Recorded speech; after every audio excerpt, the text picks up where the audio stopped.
say, ay, ay, ay. If he ain't talking about no money, tell him bye, bye, bye. And if you see a mad hoe, tell her ha, ha, ha. Hey, don't get mad, hoe. Get a bag, hoe. Don't get mad, hoe. So today, guys, you're gonna learn how to make my baked mac and cheese. And for starters, you're gonna need a pot of water. Don't mind me just trying to angle my camera. I'm new to this. Pot of water with tablespoon of oil. You're gonna need a box of elbows. You're gonna need ricotta. I love country crock butter. I use this on everything when I say butter. Mild cheese. Boar cheese. Sharp cheese. And your evaporated milk.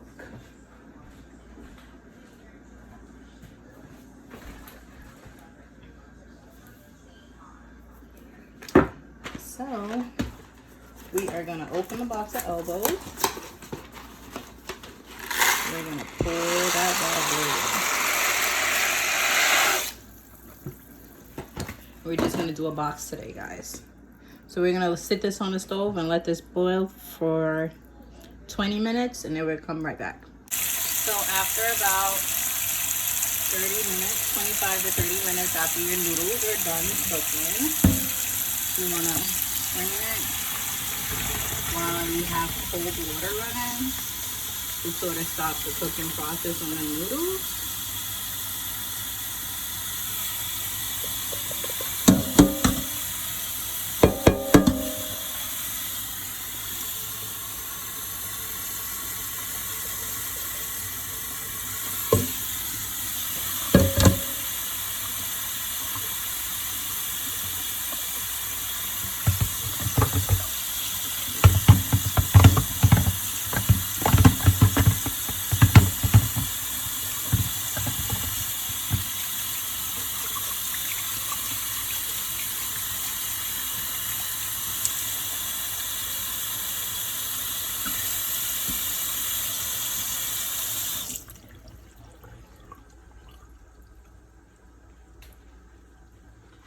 Okay, guys, after you wash and let the water strain off the noodles, should be a little cool for you to put your hands in there because you were running it through cold water, guys, remember. So we're gonna start with putting our 3 eggs in. I don't like to crack it over it because I don't want the shells to go inside of it, just in case I accidentally do that.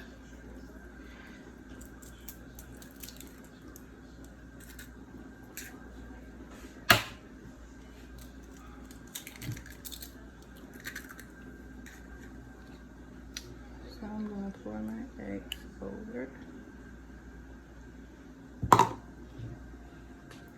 We're going to start by putting our milk.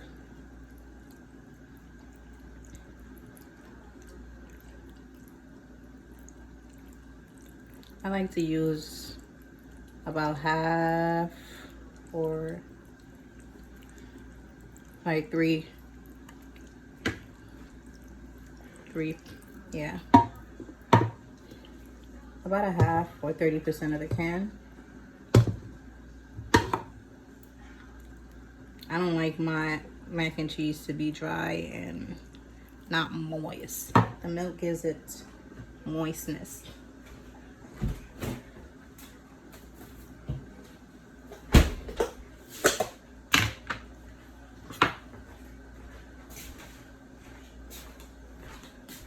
And we're gonna start by scooping out the butter.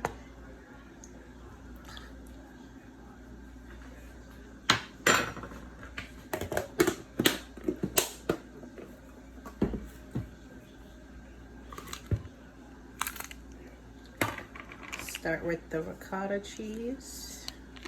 Ooh, paleo.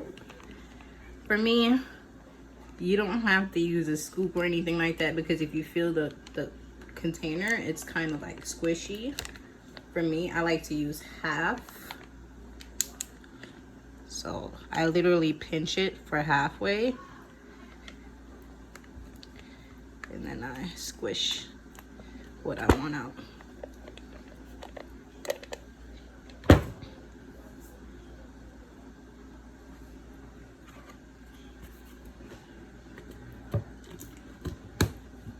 And then I like to use powder seasoning on my baked mac and cheese. So you don't want to use a lot of ginger, because ginger is just to cut the milky, like if someone is lactose intolerant and they can't have any milk products, the ginger, to me, it kind of cuts that. I'm not sure what it cuts, but it takes it out where it doesn't hurt your stomach. So I like to put ginger in my food because it just takes away anything that's going to make your stomach hurt from the food.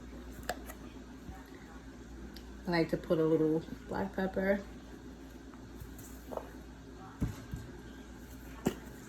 Some Marys.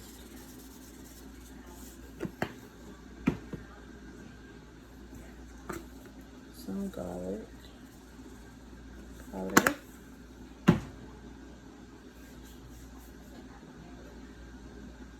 And then we're gonna mix.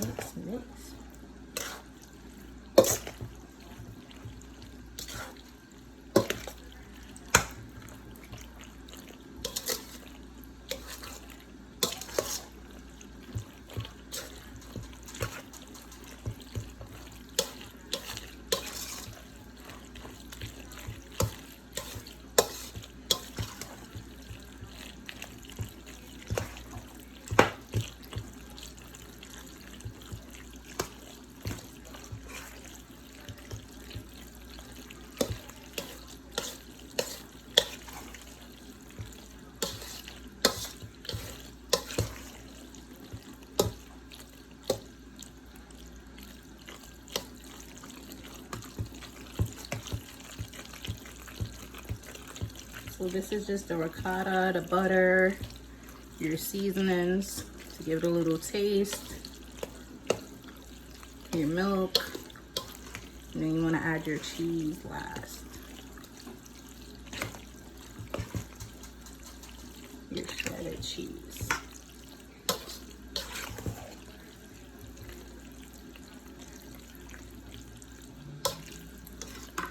And this is how it looks.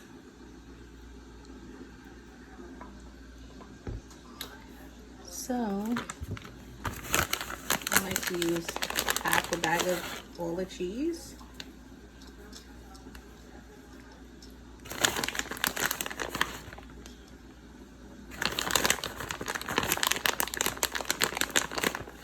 So frozen.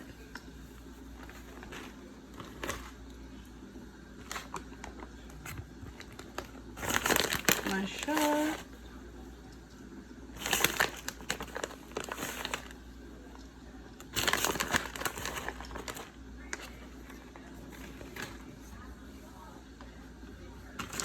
And then you mash your mouth. Sharp, yeah. That was mild before, guys, sorry.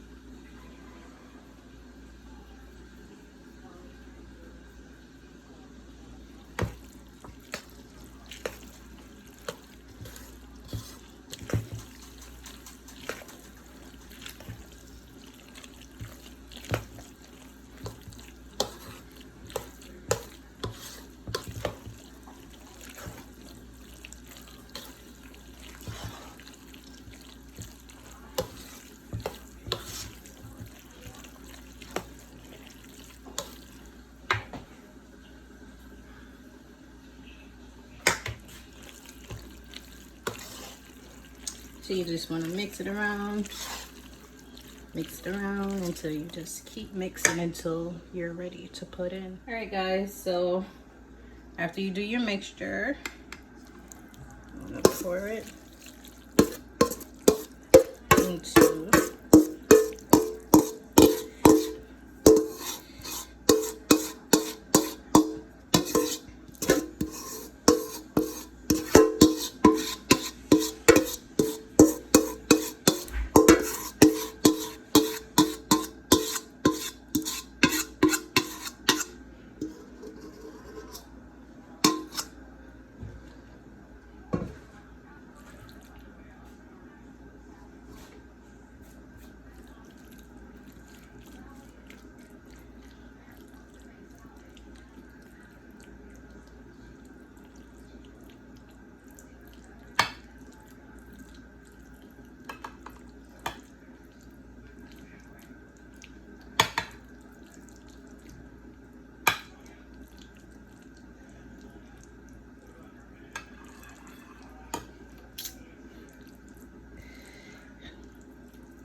I only do this, guys. Alright guys, you don't have to smooth it out like I did, but I only did that just to make sure that I have enough, that this pan is the right size pan that I need to use to bake this in. Then remember, you guys only use half a bag of your cheese. So what you want to do is sprinkle the rest on top. Half of that, what was left inside the bag, you should be using. See? So you should be left with a little bit like crumbs.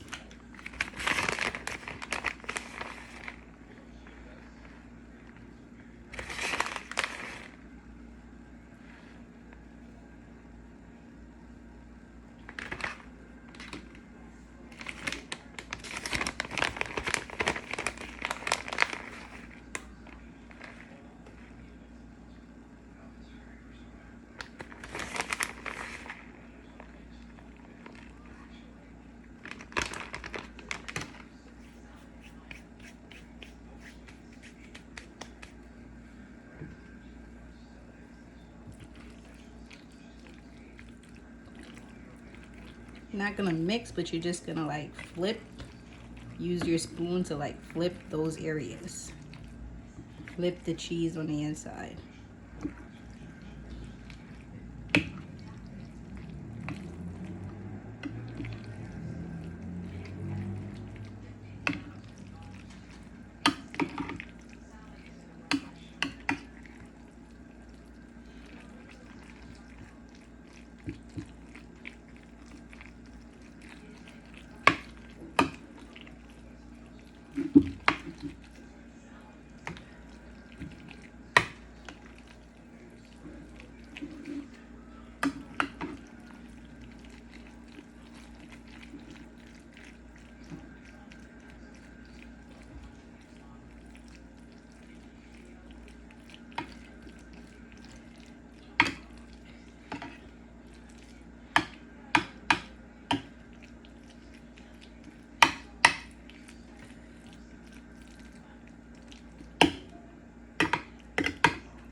All right, we're gonna do the last flip, but not a big flip.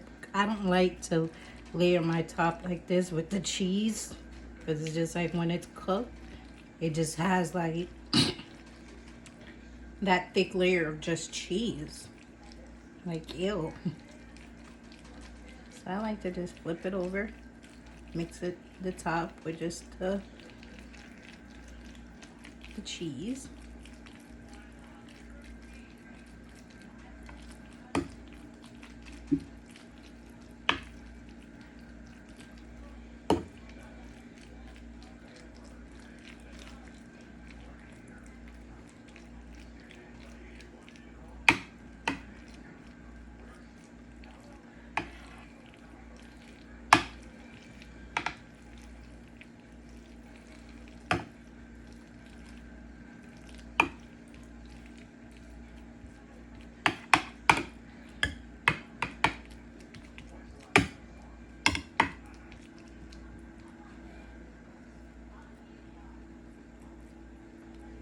Now we are gonna Reynolds wrap this baby.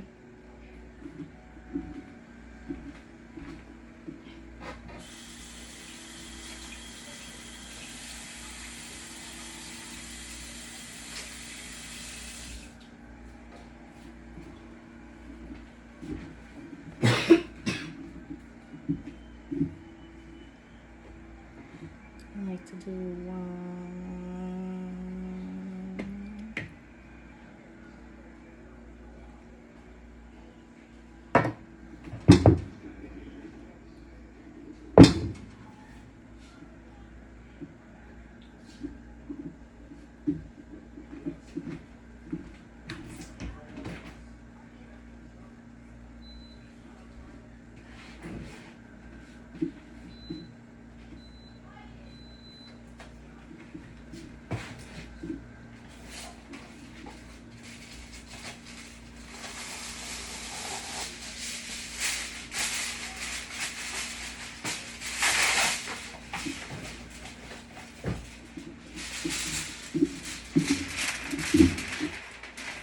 I just OD'd with the foil paper. Don't mind me.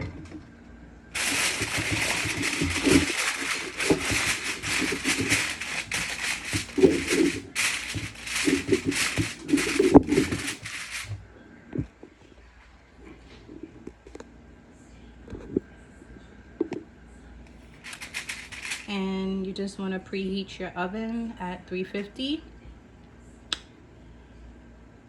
for 5-10 minutes. And then you're gonna sit this inside for 30 to 40 minutes. And let's see how this looks when it's coming out. All right, guys, so it's been about 20 minutes or about a half an hour. I wasn't keeping time. So let's check on the baked mac and cheese. Ooh, nice and pretty. So guys, if you take a look around the corners of the pan, it is starting to brown. And I don't want it to get any more darker than that.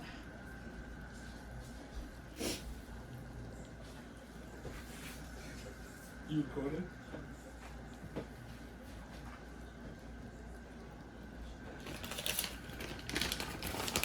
Now we're gonna sprinkle the last of the cheese that we have.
So guys, we're gonna put this back in the oven, but we're not gonna put the foil paper back on top, okay? We're just gonna leave the foil paper off to give it dry out that milk and that moistness, okay?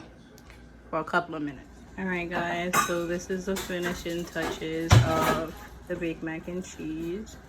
See, it doesn't have all that cheesy look to the top, and that's the look I was going for. So what I want you to do is use a knife, and then you're gonna dip the knife in. And when you pull it out, your knife shouldn't be like, it shouldn't have the mixture of what you were cooking, like you see, this knife is clean. It came out clean. So I know it's cooked. It's good to go. I just have to wait for it to cool, and then my kids are gonna devour. And that's how you make baked mac and cheese without all the cheesy toppings.